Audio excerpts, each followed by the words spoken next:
ये कहानी एक मोती पब्लिक स्कूल की है जो दिल्ली का सबसे पुराना स्कूल था। वो स्कूल बड़ी ही सुनसान जगह पर बना हुआ था और दूर दूर से लोग उस स्कूल में पढ़ने आया करते थे। उस स्कूल से काफी महान हस्तियां पढ़कर निकली थी और वो काफी महंगा स्कूल था। वहाँ ज्यादातर अमीर घर के बच्चे पढ़ने आया करते थे और उस स्कूल में गरीब बच्चों की स्कॉलरशिप भी थी, उन गरीब बच्चों के लिए जो उस स्कूल में पढ़ सके।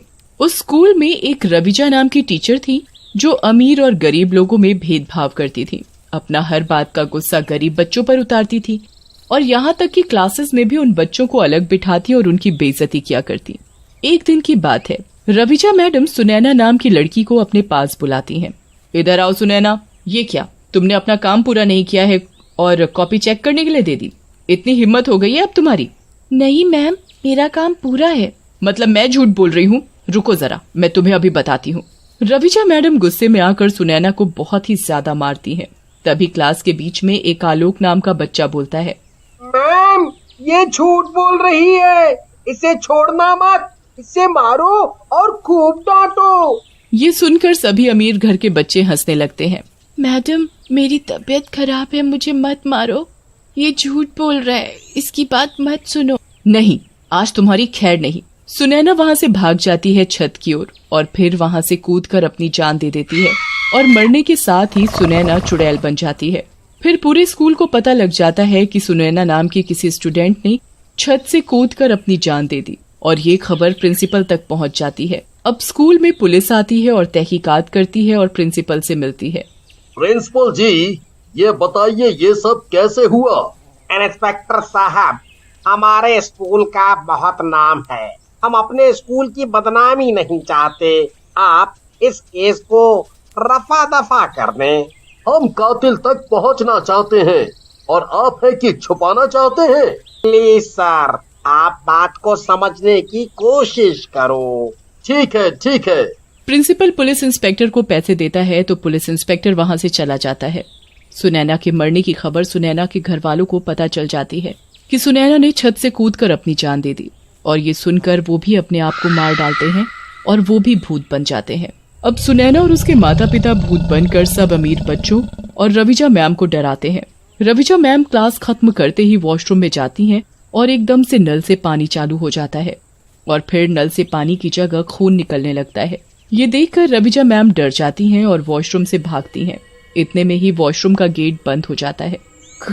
कौन है जो डरा रहा है मुझे? कौन है? सामने आओ। तभी सुनैना रविजा मैडम के सामने आती है। मुझे पहचाना कि मैं कौन हूँ? अरे सुनैना, तुम तो मर गई थी।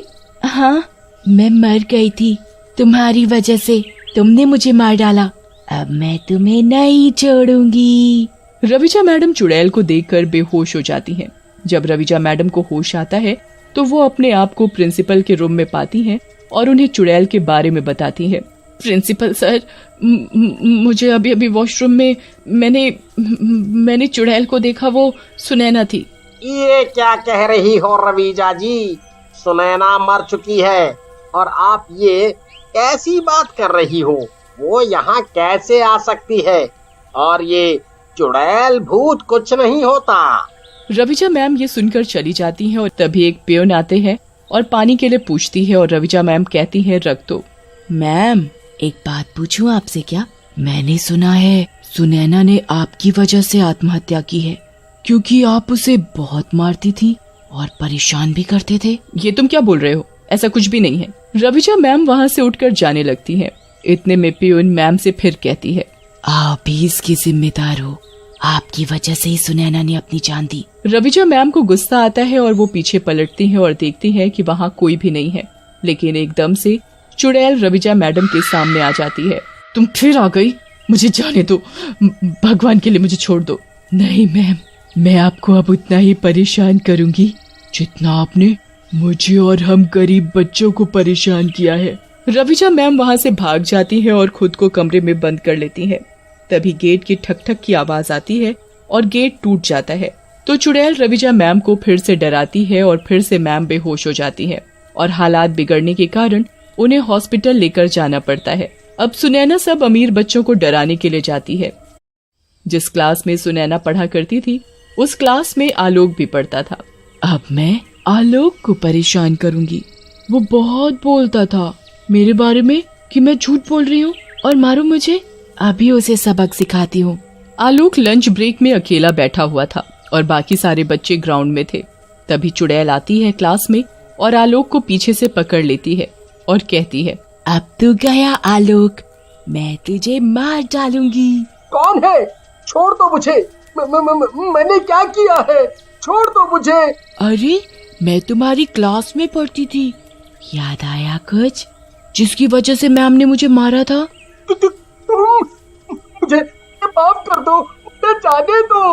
मैं अब कभी ऐसा नहीं करूँगा, किसी के भी साथ नहीं करूँगा। प्लीज जाने दो।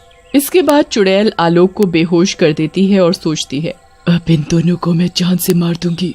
आलोक थोड़ी ही देर में उठता है और सब बच्चों को सारी बात बताता है और सभी बच्चे उसकी बात सुनकर डर जाते हैं और रोने लगते हैं। सारे बच्चे सुनो, मेरे साथ क्या हुआ। आज चुड़ैल क्लास में आई थी और उसने मेरा गला पकड़ लिया और बोल रही थी कि मैं तुझे मार डालूंगी। मुझे डर लग रहा है, मैं क्या करूं? आलोक के दोस्तों को भी परेशान करना चालू कर दिया सुनैना ने और सारे अमीर घर के बच्चे डरने लगे और एक एक करके स्कूल छोड़कर जाने लगे और धीरे धीरे स्कूल में से सारे अमीर बच्चे चले गए सिवाय आलोक और उसके कुछ दोस्तों के। अब आलोक और भी घबरा गया था कि अब उसके साथ क्या होगा। अब स्कूल में गरीब बच्चे बहुत सारे हो गए थे और ये देखकर चुड़ैल खुश हो गई, लेकिन उसका मकसद रविजा मैम और आलोक को मारना था। जब तक वो उन्हें मार कर खत्म नहीं कर देती उसको चैन नहीं आएगा। आलोक रविजा मैम के पास जाता है और वो सब कुछ बताता है जो उसके साथ हुआ। देखो आलोक, मैंने उसे बहुत मारा था और अब वो इसी बात का बदला हमसे ले रही है। मैं क्या करूं, मुझे कुछ समझ में नहीं आ रहा है और बाकी बच्चों ने स्कूल भी छोड़ दिया है।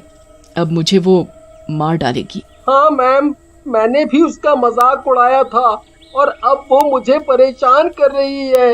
मुझे बचाओ मैम। मैं एक बार पहले प्रिंसिपल को बता चुकी हूँ इसके बारे में, पर वो मेरी बात पर विश्वास नहीं कर रहे। अब तुम भी मेरे साथ हो तो शायद वो हमारी मदद करे। वो दोनों प्रिंसिपल के पास पहुँचते हैं और सब सच सच बताते हैं जो उन्होंने सुनैना के साथ में किया, उसे कितना मारा और कितना सताया था। ये क्या किया तुम दोनों ने? उसे इतना सताया और इतना मारा कि उसने अपनी जान दे दी? नहीं नहीं, मुझे तुमसे ये उम्मीद नहीं थी रविजा जी। अब आप खुद देखो कितने बच्चे ये स्कूल छोड़ चुके हैं। मैं आपकी कोई मदद नहीं करूँगा। सर प्लीज मेरी मदद करो, वो चुड़ैल मुझे मार डालेगी। प्रिंसिपल दोनों को भगा देता है और आलोक को बोलने का मौका तक नहीं मिलता। तभी रविजा मैम कुछ सोचती हैं और आलोक से कहती हैं, आलोक चलो मेरे साथ, वो हमारी मदद जरूर करेंगे। लेकिन कहाँ मैम? बस तुम चलो मेरे साथ, तुम्हें सब पता चल जाएगा। रविजा और आलोक दोनों स्कूल से निकलते ही एक तांत्रिक से मिलते हैं जिसने बहुत लोगों का भला किया है। बाबा हमारी मदद करो, हमें एक भूतनी सता रही है और अब वो मार डालेगी। फिर बाबा अपनी मंत्र शक्ति से सुनैना को बुलाते हैं जो भूतनी बन चुकी है और डरावनी भी। क्यों बुलाया मुझे? क्या चाहिए तुम्हें बाबा? क्यों परेशान कर रही है इन्हें? क्या बिगाड़ा है इन्होंने तेरा? मैं इन्हें जान से मार दूंगी। इन्होंने मुझे मार डाला, मुझे बहुत मारा और परेशान किया। इनकी वजह से मेरे माँ बाप ये सदमा बर्दाश्त नहीं कर सके, फिर वो भी मर गए। ये हत्यारिन है, मेरे माँ बाप की और ये आलोक भी। किया तो इन दोनों ने बहुत गलत है तुम्हारे साथ, पर इसकी सजा इन्हें भगवान देगा, तुम नहीं। नहीं, इन्हें सजा मैं दूंगी भगवान। नहीं, तभी मेरी आत्मा को शांति मिलेगी। मैं इन्हें मार डालूंगी। छोड़ दो इन्हें, ये फिर कभी ऐसा नहीं करेंगे। छोड़ दो। हाँ, हम फिर कभी ऐसा नहीं करेंगे। हमें माफ कर दो। हमने तुम्हारे साथ बहुत गलत किया है, हमें अफसोस है। जाने दो, मत सताओ हमें। हाँ, मैं भी किसी को परेशान नहीं करूँगा। मुझे माफ कर दो, हमें मत मारो, प्लीज हमें मत मारो। ठीक है, अगर तुम दोनों ने फिर कभी किसी को सताया तो मैं फिर वापस आऊंगी और फिर मैं तुम्हें नहीं छोड़ूंगी और मार डालूंगी। हम फिर कभी ऐसा नहीं करेंगे। फिर बाबा अपने हाथ में गंगा जल लेकर भूतनी के ऊपर छिड़क देता है तो भूतनी गायब हो जाती है और उसे मुक्ति मिल जाती है।